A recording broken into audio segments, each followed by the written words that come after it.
जो मिल सके आसानी से उसे पाने की ख्वाहिश किसे। अरे जिद तो उसे पाने की है साहब, अरे जिद तो उसे पाने की है साहब, जो मुकद्दर में लिखा है नाम। ऐसे ही कुछ बातें वैज्ञानिकों की होती हैं, साइंटिस्ट, महान साइंटिस्ट की होती हैं, जिन्होंने अपने विज्ञान जैसी विषय में काफ़ी कुछ लगा दिया होता है, या यूँ कहें अपनी पूरी जीवन, अपना पूरा लाइफ टाइम वो समर्पण कर देते हैं एक छोटे से काम के लिए। हम सबको लगता है कि ये बहुत ही छोटा इन्वेंशन है, मगर हम सब या कई लोग सिर्फ उसको एक छोटा सा इन्वेंशन मात्र मान के ही रख देते हैं, लेकिन हम सबको नहीं पता कि इसके पीछे किसी की पूरी जीवन, किसी का पूरा जिंदगी इसके पीछे समर्पण किया जाता है, तल्लीन होकर, शिद्दत होकर कोई इसके पीछे पूरे मन से लगा रहता था।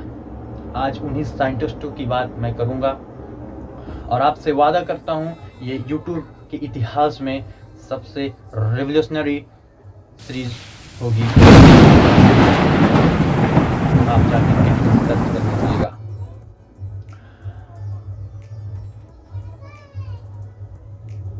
जैसा कि आप सभी को पता है, मेरा नाम आदर्श सिंह और चैनल का नाम फिजियोलॉजी मास्टर ऑफ साइंस है। आज मैं आपको बेहतरीन सीरीज के बारे में इंट्रोड्यूस कराता हूँ। वो सीरीज का नाम होगा the world greatest scientist series. वैज्ञानिकों को मैंने इस प्रकार से इस सीरीज में स्ट्रक्चर्ड किया है कि इस सीरीज में आप देखेंगे, या जो भी देखेगा, क्लास 5th का बच्चा हो सकता है या हाई लेवल का भी बच्चा, जो भी इस सीरीज को देखेगा उसे बहुत ही आसानी से समझ में आएगा। मैंने इसको इस प्रकार से स्ट्रक्चर किया है कि कौन सा आविष्कार पहले हुआ है और कौन सा आविष्कार उसके बाद में। एक साइंटिस्ट द्वारा निर्धारित सिद्धांत दूसरे साइंटिस्ट के सिद्धांत पर क्या इफेक्ट डालता है, ये भी आपको इस सीरीज में देखने को मिलेगा। मैं इस सीरीज को पहले कौन सा आविष्कार हुआ है, फिर उसके बाद कौन सा आविष्कार हुआ है, इसी तरीके से स्ट्रक्चर्ड करके चलूँगा। कम से कम आपको 50 से 55, 60 साइंटिस्ट के बारे में मैं धीरे धीरे आपको बताता रहूँगा। आज एक बहुत ही बेहतरीन साइंटिस्ट, या यूँ कहें हमारे बीच बहुत ही बेहतरीन गणितज्ञ से शुरुआत करूंगा। आज जब संपूर्ण विश्व में कहीं भी गणित की चर्चा की जाती है, मैथमेटिक्स की चर्चा की जाती है, तो अनजाने में ही उनका नाम अपनी जुबान पर आ जाता है, जो कि हम सब का पाला उनसे पढ़ चुका था क्लास 7 से ही, a² + b² = c², जिसे हम सब पाइथागोरस थ्योरम या पाइथागोरियन ट्रिपलेट या फिर पाइथागोरियन ट्रायंगल के नाम से भी जानते हैं। पाइथागोरस थ्योरम बहुत ही मशहूर है क्लास 10th के लिए। इसमें से शायद बोर्ड एग्जाम में इससे सवाल भी पूछे जाते हैं। पाइथागोरस थ्योरम शायद हम सब के लिए वो एक बेस होता है जब हम सब मैथ्स में इंटर करते हैं। इन्होंने ट्रायंगल के इतिहास में एक ऐसा सिद्धांत दिया जो आज रेखा गणित की आधार बन चुकी है। इन्होंने बताया कि आधार और लंब की भुजा को जब हम सब बनाते हैं तो वो हाइपोटेन्यूज, जिसे हम सब कर्ण बोलते हैं, उसके बराबर होती है। आधार + लंब = कर्ण। इनका ये सिद्धांत आज पूरे विश्व में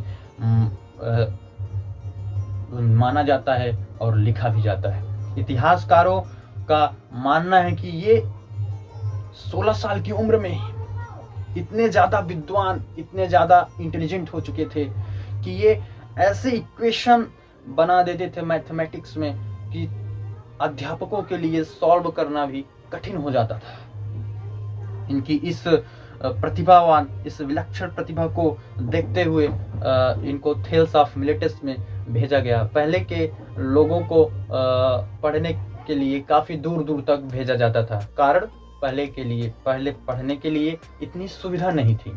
पहले पढ़ने के लिए इतनी सुविधा नहीं होती थी। तब न कागज का पता था, न पर्चामेंट, और यहाँ तक कि तब भोजपत्र पे भी लिखा नहीं जाता था।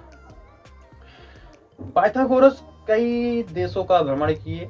ये मिस्र, अरब जैसे देशों का भ्रमण किए।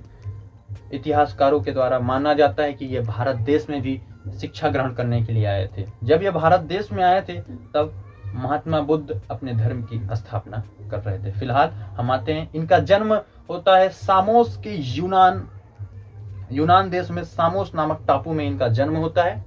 ये एक ही बहुत ही सभ्य और धनी परिवार यूनानी में इनका जन्म होता है। इनकी शिक्षा दीक्षा काफी अच्छे से कंप्लीट होती है। उसके बाद इनकी मृत्यु इटली में होती है। इटली में क्रोटोन नामक जगह पे इनकी मृत्यु होती है। 570 BC before Christ, 570 before Christ इनका जन्म होता है और 495 या 500 के बीच में इनकी मृत्यु हो जाती है, इतिहासकारों ने बताया था। इनकी डिस्कवरीज, ऐसी डिस्कवरीज, रेवोल्यूशनरी डिस्कवरीज इनके बारे में जिसे हम सब जानते हैं, जिसे हम सब 5 क्लाइमेटिक जोन, 5 क्लाइमेट की जोन के बारे में इनकी काफ़ी अच्छी नॉलेज थी। उसके बाद इन्होंने वेजिटेरियनिज्म के बारे में बताया। वेजिटेरियनिज्म आखिर इन्होंने ये बताया कि सादा जीवन और सादे भोजन के मात्र से हम ईश्वर के काफ़ी करीब पहुंच सकते हैं। आप समझ सकते हैं उतने सालों पहले, आज से 500 या 600 सालों पहले, आज से जब 5वीं सदी चल रही थी, तब के वैज्ञानिक, ये जो हम बोल सकते हैं 1500 साल पहले, सॉरी 500 नहीं, 1500 साल पहले के वैज्ञानिक ने बता दिया था कि हम सादा जीवन, सादा भोजन के मात्र उपयोग से ही हम ईश्वर के काफ़ी करीब पहुंच सकते हैं। यहाँ तक कि ये बताते थे कि हम मैथमेटिक इक्वेशन के नंबर के दम पर ईश्वर जैसी एनर्जी को प्राप्त कर सकते हैं, प्राकृतिक ऊर्जा को प्राप्त कर सकते हैं।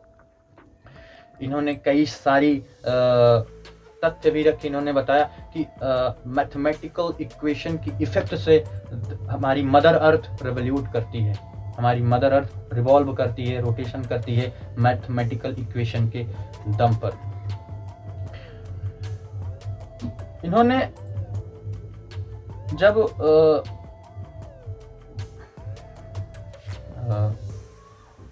ये जब 80 से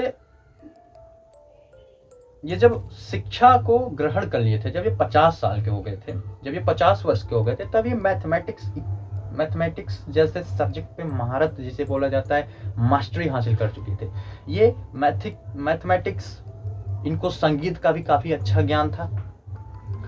अरस्तु जैसे वैज्ञानिक बोलते हैं इनको गोल्ड थाई नामक एक चीज प्राप्त थी, जिसकी वजह से ये जानवरों से और पौधों से बात कर सकते थे।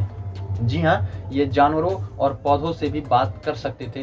अरस्तु ने बताया था। अरस्तु एक बहुत ही बड़े फिलोसोफर और बहुत ही बड़े वैज्ञानिक थे, जिन्होंने बताया कि पाइथागोरस पौधों और जानवरों से भी बात कर सकते हैं। फिलहाल ये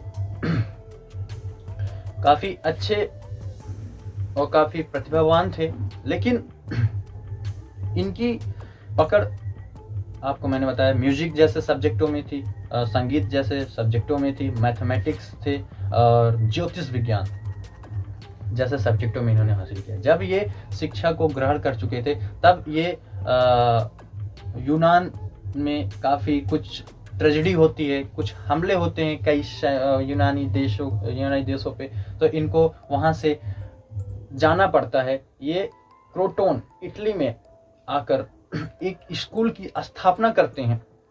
उस स्कूल में बेसिकली 4 सब्जेक्ट को पढ़ाया जाता है, मैथमेटिक्स, म्यूजिक, ज्योतिष विज्ञान और ज्यामिति जैसे सब्जेक्ट को पढ़ाया जाता है। उस स्कूल में देखते ही देखते 300 बच्चे ने बहुत ही अच्छे से भाग लिया, जिसमें इन्होंने अपने धर्म की स्थापना भी करना स्टार्ट कर दिया था, जिससे कई लोग इनके विरोध में खड़े हो गए।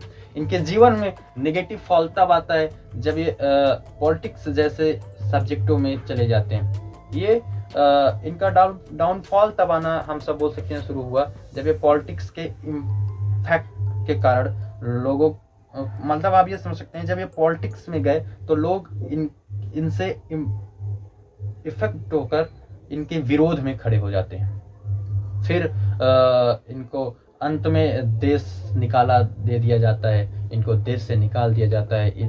मतलब ये काफ़ी कुछ सहते हैं। 80 साल की उम्र में इनकी मृत्यु हो जाती है। लेकिन फिर इनको 200 साल बाद, आप समझ सकते हैं, जो इंसान इतना स्ट्रगल किया, जो इंसान ये सब कुछ अपने देश के लिए दिया, ये सब इक्वेशन इन्होंने दिया, इनको 200 साल बाद सम्मान मिलता है। और सम्मान क्या मिलता है? महान वैज्ञानिक पाइथागोरस को रोम की सेनेट में विशाल मूर्ति, मतलब विशाल मूर्ति, बहुत बड़ी मूर्ति बनवाई गई। और इनको यूनान के, जिस देश से इनको निकाला गया था, जिस देश में इनका जन्म हुआ था, उस यूनान देश के महानतम विद्वान की पद्धति मिलती है और इनको उसका पुरस्कार से सम्मानित किया जाता है। पर फायदा क्या है? इनको 200 साल पहले। और ये कौन करता है? प्लूटो जैसे फिलोसोफर, काफी बेहतरीन फिलोसोफर थे प्लूटो।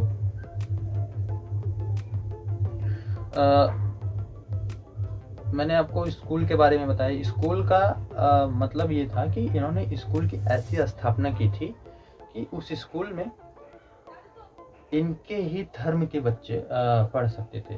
और कई जो धर्म के बच्चे नहीं पढ़ते थे, उस स्कूल में काफ़ी अनुशासन भी था। उस स्कूल में आपको मांसाहारी भी नहीं, मतलब आपको मांसाहारी नहीं खाना है, आपको एक बहुत ही सिंपल लाइफ जीनी पड़ेगी। उस स्कूल में काफ़ी कुछ डिसिप्लिन था।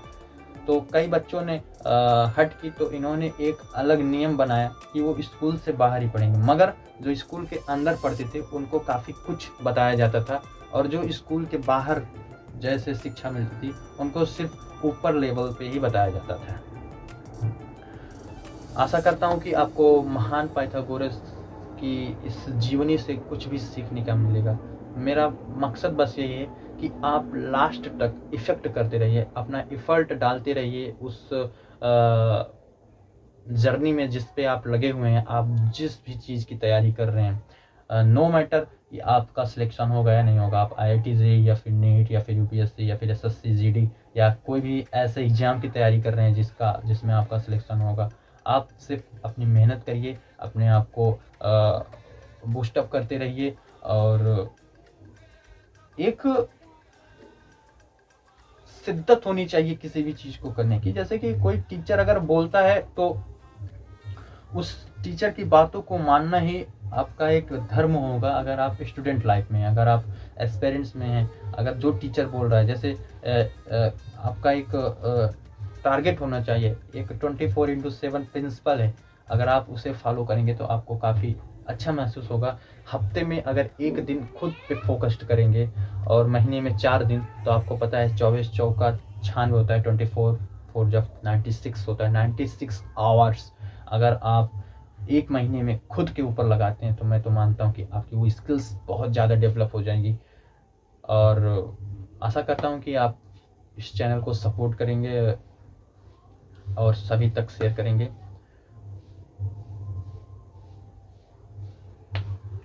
अपना अनुभव ज़रूर शेयर करिएगा।